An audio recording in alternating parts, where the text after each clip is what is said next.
Attention, fans of the Vikings, the preseason backstage is boiling with information that could shake up the roster and expectations for the upcoming season. Surprises in the injury reports, strategic decisions by the coaching staff, and the enigmatic silence from management over leadership contracts are testing the patience and faith of the fans. Key players returning from serious injuries, while team leaders still await decisions that might impact collective performance. Welcome! Show your support for the Vikings by helping us reach 100 likes on today's video. Christian Darrisaw, the promising offensive tackle of the Vikings, is the protagonist of our first news story. After suffering a severe injury last fall that sidelined him for the entire previous season, Darrisaw managed to avoid being placed on the PUP list, signaling his participation in some form during the start of training camp.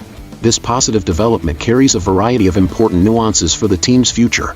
Head coach Kevin O'Connell publicly praised Darrisaw's exceptional efforts during summer conditioning, emphasizing that the player will initially take part only in individual drills. Holding him back from more intense collective practices early in camp is a precautionary measure reflecting the care to protect the talent still fully in recovery. For many fans, this approach balances competitive ambition with medical prudence. Still, Darrisaw's full participation in the season opener remains uncertain. The Vikings' schedule suggests he might be ready for the September 8th game, but this depends entirely on how well his knee responds during the coming weeks. The pressure on the medical and coaching staff to get it right is immense, as his presence or absence could dramatically affect offensive line protection. Meanwhile, Will Fries, another offensive lineman, has also avoided the PUP list and shows even more advanced progress. Recovering from a tibia fracture suffered last season, Fries has been medically cleared and now focuses on regaining game speed within a new offensive system. This contrast is striking. While Darrisaw progresses gradually, Fries seems near a full return. O'Connell acknowledged Fries as a key pillar for the offensive line, especially since the team signed him this spring to be the starting right guard. Expectations are high that Fries will take a substantial number of repetitions in practice, positioning him as a starter for Week 1. For the Vikings, his return brings relief amid ongoing line depth needs. However, not all injured players have had the same positive outlook. Tight end Gavin Bartholomew and outside linebacker Chaz Chambliss were officially placed on the PUP list. Bartholomew deals with a back injury, while Chambliss recovers from a right foot issue. O'Connell mentioned that Chambliss might return sooner than later, offering some optimism for the OLB competition. These absences open doors for rookies, such as undrafted tight end Ben Urosek, who emerges as a strong candidate for the TE3 spot. The Vikings' strategy to trust young talent signals a commitment to developing internal prospects, a vision that should have important repercussions on roster dynamics and on-field versatility. Position battles during training camp promise intensity. Concerning the overall balance of the team, the limited but progressive involvement of Darrisaw and Fries shows that the Vikings are trying to reconcile competitive urgency with the long-term health of their players. This approach, viewed with optimism or caution, will significantly influence the team's early season performance, especially against tough opponents who do not forgive mistakes. Now, let's shift our focus to another core figure sparking debates and uncertainties in the background: Josh Metellus. Captain and key defensive element for the Vikings, Metellus remains without a new contract despite consistent and versatile performances that make him indispensable. This situation fuels tension between fans, management, and the player entering the final year of his current deal. Kevin O'Connell lauded Metellus's leadership role and importance in defensive coordinator Brian Flores's 2025 plans.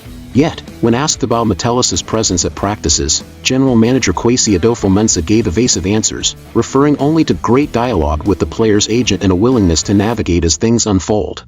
This silence feeds speculation about salary disputes or delicate negotiations. Pressure for a considerable raise is justified by Metellus's adaptability and impact on the field, which clearly exceed the value of his 2-year, $8 million contract. The player's decision to reduce participation in 7-on-7 reps during OTAs and minicamp hints at a holding strategy, often seen as leverage over management in contract talks.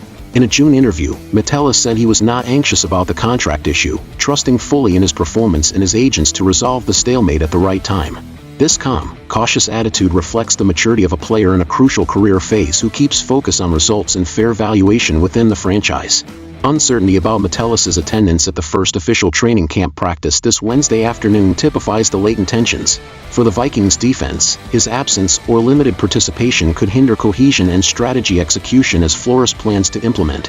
Moreover, contract negotiations may affect team morale and motivation. This creates a dilemma for coaching and management, balancing the need to keep the key defender active while handling contract talks without exposing vulnerabilities or wasting talent. The lack of clear answers indicates a bipolar scenario where season optimism clashes with internal unease. Thus, we have two intertwined realities for the Vikings: hope in the recovery and participation of injured players who can boost offensive performance, and contract uncertainty that might destabilize defensive consistency. Training camp will be a decisive stage for these stories, serving both to rehabilitate and to validate leadership and strategy. The opening week of activities will deliver crucial answers for fans eagerly waiting for clear signs that the Vikings are ready to compete at a high level. Medical decisions, players' physical progress, and negotiation developments will command attention and set the tone for the season ahead. Given this panorama, it is fair to say that Minnesota Vikings face a critical moment where talent management, physical recovery, and contractual relations intersect decisively. Achieving a winning season will require balancing caution and ambition, along with transparency and swift decision-making.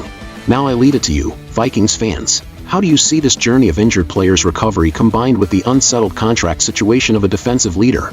Do you think management is handling these challenges well, or is the team wasting precious time at a crucial moment? Don't forget to like the video, share your honest opinion in the comments, and subscribe to the channel to follow the deepest and most updated analyses about your team. Let's stay united in support. Real characters count, without extra spaces. 8032.